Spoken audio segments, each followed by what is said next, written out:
வணக்கம் ஃப்ரெண்ட்ஸ், நான் குரு மணிகண்டன். இந்த வீடியோவில் வந்து இப்போ லேட்டஸ்ட்டாக கொல்கட்டாவில் வந்து ஒரு பொண்ணு டாக்டரை வந்து ரேப் பண்ணி கொலை பண்ணியிருக்காங்க. ஓகே, இது மட்டும் ஃபஸ்ட் டைம் கிடையாது. நிறைய பொண்ணுங்களை கொலை பண்ணி ரேப் பண்ணி நிர்பயா கேஸாக இருக்கட்டும், இல்லை இப்போ நம்ம ஊரில் நுங்கம்பாக்கமில் ஒரு ரயில்வே ஸ்டேஷனில் ஒரு பொண்ணை வச்சு வெட்டினாங்க ரொம்ப வருஷத்துக்கு முன்னாடி. ஸோ இது மாதிரி நிறைய விஷயம் நடக்குது. நம்மளுக்கு தெரிஞ்சு நிறைய பெரிய விஷயம் நடக்குது, நிறைய தெரியாமல் நிறைய விஷயங்கள் நடக்குது. ஓகே, இதில் யாரை தப்பு சொல்கிறது, எதனால் இந்த மாதிரி நடக்குது? பொம்பளைங்க வீக்காக இருக்கிறது மட்டும்தான் இதில் மேட்ரு.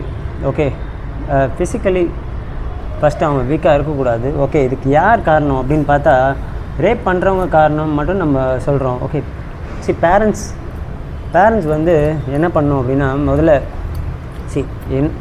எல்லாருமே வந்து ஒரு நல்ல உலகத்தில் வாழலை நம்ம எல்லாருமே. ஓகே, ஸோ ஒரு கொடூரமான ஒரு உலகம், நல்ல உலகம்னு சொல்ல முடியல, கொடூரமான உலகம்னு சொல்ல முடியல, ரெண்டுமே கலந்தான் இருக்குது. பட் சில இடங்களில் பார்த்தா இந்த மாதிரி விஷயங்கள் நிறைய நடந்துகிட்டே இருக்குது. எஸ்பெஷலி இந்தியாவிலாம் நிறைய ஃபாரின்லாம் போன கருத்து போவாங்க இந்தியாவை நிறைய, ஏன்னா நிறைய நியூஸ் வந்துட்டுருக்கு இந்தியா பற்றி. அதுக்காக எல்லா மற்ற கண்ட்ரிலாம் நல்ல கண்ட்ரி, நம்ம கண்ட்ரி கெட்ட கண்ட்ரி இல்லை, யூகே எல்லாம் நிறைய இடத்துல இந்த மாதிரி விஷயங்கள் நடந்து தான் இருக்குது. பட் நம்ம ஊரில் ரொம்ப கொடூரமாக சைக்கோத்தனமாக பண்ண ஆரம்பிச்சிட்டாங்க நிறைய பேர். ஓகே, ஸோ பாட்டில் ராடெல்லாம் எடுத்து ப்ரைவேட் பாட்டில் விடுறது. ஓகே, இதெல்லாம் வந்து ரொம்ப சைக்கோத்தனம். ஆனால் இப்போ நீங்கள் லேட்டஸ்ட்டாக எடுத்துக்கோங்களேன், இப்போ லேட்டஸ்ட்டாக அந்த கொல்கட்டா ரேப்பில் அந்த ரேப்பிஸ்ட்டை ஃபோட்டோ பார்த்தாலே தெரியுதான். இந்த ஒரு படத்தில் சொல்லுவாங்க, இவனா துப்புனாலே செத்து போயிடுவான்ற மாதிரி அவன் இருக்கான். அவ்வளோ ஒஸ்ட் ஃபிசிக்கு, ஒஸ்ட்டு பார்த்தாலே பயந்தான் ஒளிமையாக இருக்கான். மேபி அவனுக்கு அந்த அக்ரெசிவ்னஸ் இருக்கலாம், ஆனால் ஈஸியாக அடிச்சிடலாம். ஒரு கேர்ள் வந்து ப்ராப்பராக ஃபிட்னஸாக ஒழுங்காக இருந்தாலே அவனை அடிச்சிட முடியும். அந்த மாதிரி தான் இருக்காங்க. ஆனால் அவன்கிட்ட போய் அவன் வந்து ரேப் பண்ணி கொலை பண்ணுற அளவுக்கு இந்த பொண்ணு அவ்வளோ வீக்காக இருந்திருக்கு. இந்த பொண்ணு இல்லை, எல்லா பொண்ணுமே அப்படி தான் நீங்கள் வளர்த்து வைக்கிறீங்க parents. So it's very very bad. நான் பேரண்ட்ஸ் மேலே தான் எனக்கு எப்போயுமே கோவம் வரும். பொண்ணுங்களை பொண்ணு மாதிரி வளர்க்குறது தப்பு இல்லை, ஆனால் அவங்களுக்கு ப்ரொடெக்ஷன், செல்ஃப் ப்ரொடெக்ஷன் ரொம்ப முக்கியம். எல்லாருமே எப்போவுமே பொண்ணு பின்னாடியே சுற்றிட்டு இருக்க முடியாது ப்ரொடெக்ஷனுக்கு. ஓகே, ஒரு சில வீட்டில் பார்த்தா அப்பா வந்து தைரியமாக இருப்பார், என் பொண்ணு எவனாவது கையை வச்சுருவானா, எவனாவது என் பொண்ணுக்கிட்ட தப்பாக இருந்துப்பானா அப்படின்னு அவன் பேசின்னு இருப்பான். ஆனால் அவன் வந்து எப்போவுமே வாழ்க்கை ஃபுல்லாக அந்த பொண்ணு கூட சுற்றிட்டு இருப்பான். அதே மாதிரி அண்ணன் தம்பிங்க இருப்பாங்க, அப்படியே பந்தாலாம் பண்ணுவானுங்க. ஓகே, எங்கள் அக்கா மேலே என் தங்கச்சி மேலே எவனாவது கண்ணு பட்டாலே அவ்வளோதான்டா அப்படின்லாம் பேசுவானுங்க. ஆனால் எவ்வளோ வாழ்க்கை ஃபுல்லாக கூட இருப்பீங்க நீங்கள்? முடியாது. இந்த பாருங்கள், இந்த டாக்டர் எப்படி ஆயிடுச்சு. ஸோ ப்ளீஸ், நான் எல்லாேருக்கும் சொல்கிற ஒரே விஷயம் தான், எல்லா பேரண்ட்ஸுக்குமே.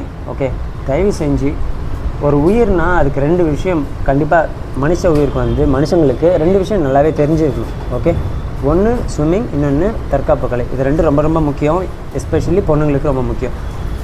ஓகே, ஏன்னா ரெண்டுமே உயிரை காப்பாற்றிக்கிற ஒரு விஷயம். சர்வைவல் தான் வாழ்க்கையோட முதல்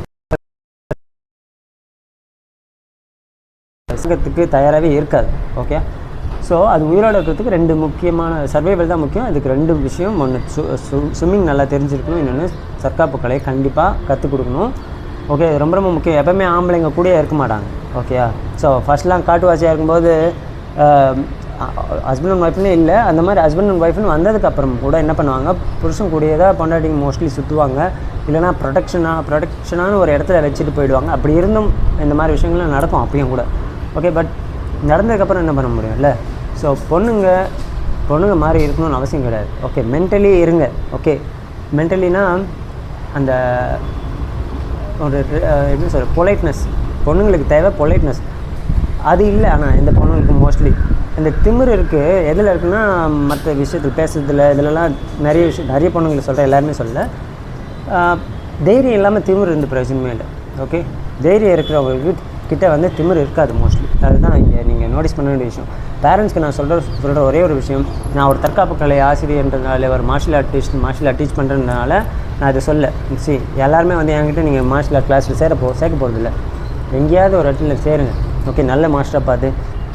ஓகே, ஸ்ட்ரென்த்னிங் முக்கியம். அவங்க பாடி ஸ்ட்ராங்காக இருக்கணும், மைண்ட் ஸ்ட்ராங்காக இருக்கணும், ஃப்ளெக்சிபிளாக இருக்கணும், அட்லீஸ்ட் ஓடுறதுக்காக அவங்களுக்கு ஸ்ட்ரென்த் வேணும். ஓகே, ஆனால் எப்போவுமே ஓடிட்டு இருக்க முடியாது இல்லையா? ஸோ ஃபைட் பண்ண முடியாமல் இல்லை, இன்கேஸ் நிறைய பேர் சேர்ந்து அட்டாக் பண்ணுறாங்கன்னா அந்த டைமில் ஓடுறதுக்கு உங்களுக்கு வந்து பாடியில் ஸ்ட்ரென்த் வேணும், மைண்ட்லேயும் ஸ்ட்ரென்த் வேணும். பாடியில் மட்டும் ஸ்ட்ரென்த் இல்லை, மைண்ட் ஸ்டக் ஆகிடுச்சு அவங்க அந்த இடத்துலனா அவங்களால ஓடக்கூட முடியாது. They will get raped and killed. Okay, so it's very very important. Martial art ரொம்ப இம்பார்ட்டன்ட் பொண்ணுங்களுக்கு. நீங்கள் டாக்டரு, இன்ஜினியரு, டான்ஸ் மாஸ்டரு, என்ன அப்படியே பரதநாட்டியமில் வந்து அரங்கேற்றம் பண்ணிட்டாங்க, இதெல்லாம் பேரண்ட்ஸ் என்கிட்ட சொல்லும்போது சில பேரண்ட்ஸ்லாம் என்கிட்ட பேசுவாங்க, ரொம்ப கடுப்பாயிடும். நான் என் பொண்ணுக்கு மார்ஷியல் ஆர்ட்டில் இன்ட்ரெஸ்ட் இல்லை, அவளுக்கு வந்து டான்ஸ் தான் ரொம்ப. நான் சில பேர்கிட்ட கேட்பேன், யாராவது உங்கள் பொண்ணை வந்து துரத்திட்டு வராங்க அப்யூஸ் பண்ணுறதுக்கு அப்படின்னா அங்கே டான்ஸ் ஆடி காமிச்சா அப்படின்னா விட்டுருவாங்களா அவளை அப்படின்னு. ஓகே, யாராவது ரேப் பண்ண வராங்க, பரதநாட்டியம் டான்ஸரு, பரதநாட்டியம் ஆடி காமிச்சா விட்டு போயிடுவாங்களா? இல்லை நீ வந்து ஒரு ரேப் டான்ஸராக இல்லை ஏதோ ஒரு டான்ஸராக ஒரு என்ன ஜாஸோ இல்லை என்னமோ ஒரு டான்ஸராக இருந்துட்டு போ, இல்லை பேட்மிண்டன் பிளேயராக இருந்துட்டு போ, டென்னிஸ் பிளேயராக இருந்துட்டு போ, வாட்எவர். ரேப் பண்ண வரும்போது can you play badminton and show to the rapist and he will run away. Only the martial art can save you. Okay, உங்கள் பொண்ணு பேரண்ட்ஸுக்கு சொல்கிறேன், உங்கள் பொண்ணோட வாழ்க்கை ரொம்ப முக்கியம். டாக்டர் ஆகணும்னு அவசியம் இல்லை, இன்ஜினியர் ஆகணும்னு அவசியம் இல்லை, உயிரோடு இருக்கணும் ஃபஸ்ட்டு. ஓகே, படிக்க வைங்க, வேணான்னு சொல்ல, பட் இது ரொம்ப ரொம்ப இம்பார்ட்டன்ட். மார்ஷியல் ஆர்ட் எல்லாருக்கும் கண்டிப்பாக நீங்கள் கற்றுக் கொடுத்தே ஆகணும். ஸ்கூல்ஸில் இருக்கணும், காலேஜஸில் இருக்கணும். ஓகே, எல்லாருக்கும் மார்ஷியல் ஆர்ட் தெரிஞ்சுக்கணும். சைனாலெல்லாம் எல்லாருமே போட்டுருவாங்க மார்ஷியல் ஆர்ட் ஸ்கூலில், அந்த மாதிரி இருக்கணும். ஓகே, பட் எனக்கு தெரிஞ்சு சைனாவில் கூட அவ்வளோ கேர்ள்ஸ் அவ்வளோவா பார்க்கல நான், பட்டு இங்கே நம்மளுக்கு ரொம்ப தேவை. சைனாவில் கூட இவ்வளோ ரேபிஸ்ட்லாம் இருக்காங்கன்னு தெரியாது, நம்ம இந்தியாவில் ரொம்ப ரொம்ப ஓவராக போயிட்டுருக்கு. ஓகே, நிறைய அப்யூஸ் நடந்துகிட்டே இருக்குது பொண்ணுங்க மேலே. ஓகே, சரி, ரொம்ப இம்பார்ட்டன்ட். சரி, என் பொண்ணு வந்து நான் மார்ஷியல் ஆர்டிஸ்ட்ன்றதுனால அவளை நான் மார்ஷியல் ஆர்ட் பண்ண வைக்கல. ஓகே, ஸோ எனக்கு முன்னாடி நான் பிறக்கும் போதே பொண்ணு பிறந்துச்சா, இந்த கண்ட்ரியில் இருக்கோம், இந்த கண்ட்ரிக்கு இவள் படிக்கணும்லாம் அவசியம் இல்லை, படிக்கிறதெல்லாம் அப்புறம். இவளுக்கு வந்து சேஃபாக இருக்கணும் வாழ்க்கையில். நான் எப்போவுமே இருப்பேன்னு சொல்ல முடியாது. So she has to be safe. Okay, யாருமே அவளை வந்து எதுவுமே ஃபிசிக்கலாக அட்டாக் பண்ணக்கூடாது. மென்டல் அட்டாக் பண்ணுறது எல்லாருக்கும் எப்போவுமே நடந்து தான் இருக்கும். ஹஸ்பண்டாக இருப்பான், கூட இருந்து டார்ச்சர் பண்ணுவான், பொண்டாட்டி கூட இருந்து டார்ச்சர் பண்ணுவாங்க, அப்பா அம்மாவே வந்து சில டைம் சைக்கலாஜிக்கலாக டார்ச்சர் பண்ணுவாங்க. அதெல்லாம் வேறு, அதெல்லாம் யாராக இருந்தாலும் ஹேண்டில் பண்ணி தான் ஆகணும். ஸோ மார்ஷியல் ஆர்ட் தெரிஞ்சுன்னா even mentally they will be strong. Okay, so it's very important for every woman to learn martial art. Please தயவு செஞ்சு கேட்டுக்கிறேன் எல்லா பேரண்ட்ஸும், உங்கள் பொண்ணை எவ்வளோ வயசாக வேணால் இருந்துட்டு போடும் இப்போது. ஓகே, எடுத்துகிட்டு போய் ஏதாவது ஒரு நல்ல மார்ஷியல் ஆர்ட் ஸ்கூலில் சேருங்க. அவங்க மார்ஷியல் ஆர்ட் பண்ணணும், கண்டிப்பாக பண்ணி ஆகணும். ஓகே, நம்ம எல்லாருமே நினைப்போம், நம்ம இங்கே வாழறோம், இவ்வளோ பெரிய பணக்காரனாக இருக்கோம், காரில் போய் வருது என் பொண்ணு, எப்படி என் பொண்ணு யார் ரேப் பண்ண போகிறா? சரி, அவள் டாக்டர், இப்போ ரேப் பண்ண பொண்ணு டாக்டர், அவளும் கார்லாம் போயிட்டு வந்திருப்பா, அவளும் டாக்டர்னால் பெரிய ஹாஸ்பிட்டலில் தான் இருந்திருக்கா, கான்ஃபரன்ஸ் ஹாலில் இருந்திருக்கா. சரி, if it has to happen, it will happen. The girls must be ready to protect themselves. Nobody else will protect them. Okay, expect பண்ண முடியாது. ஓகே, எல்லாருமே எப்போவுமே எல்லாருமே ப்ரொடெக்ட் பண்ணுவாங்க. பப்ளிக் தெரிஞ்சதுன்னா ஈஸியாக யாரை வந்து ஹெல்ப் பண்ண, பப்ளிக் தெரிஞ்சால் தான் ஹெல்ப் பண்ணுவாங்க. பட் அந்த பப்ளிக்லேயே இந்த மாதிரி ஆளுங்க இருந்தாங்கன்னா என்ன பண்ண முடியும்? ஓகே, ஸோ ப்ளீஸ் தயவு செஞ்சு யோசிச்சு பாருங்கள். ஓகே, இதே சுச்சுவேஷன் நான் சொல்கிற மாதிரி இதே சுச்சுவேஷன் இந்த மாதிரி என் பொண்ணு மாதிரி ஆளுங்களை மார்ஷியல் ஆர்ட் நல்லா தெரிஞ்ச ஆளுங்களுக்கு வந்திருந்ததுன்னா, இப்போது இந்த ரேப் பண்ண ஆளோட இயர்ஃபோன் வந்து அங்கே கறந்துது, அதை வச்சு தான் அவனை கண்டுபிடிச்சாங்க. ஓகே, இதே என் பொண்ணு அந்த இடத்துல இருந்ததுன்னா ரேப் பண்ண ஆளோட கிராயின் அந்த இடத்துல இருந்திருக்கும், ஸ்க்ராட்டம்.